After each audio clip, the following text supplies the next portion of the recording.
చింతపండు గుజ్జు తయారు చేసుకోవడం కోసం ముందుగా చింతపండు నానబెట్టుకోవాలి. 1 అవర్ నానబెట్టుకున్న తర్వాత ప్యాన్‌లో ఆయిల్ వేసుకొని, చింతపండు గుజ్జు వేసుకొని, పచ్చిమిరపకాయలు, ఉప్పు వేసుకొని బాగా ఉడికించుకోవాలి. ఇది ఉడికిన తర్వాత పులుపు సరిపడా బెల్లం వేసుకోవాలి.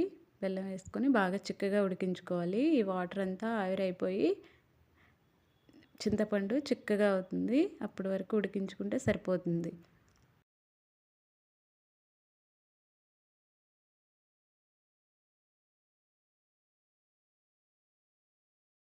ఇప్పుడు బెల్లం వేసుకోవాలి.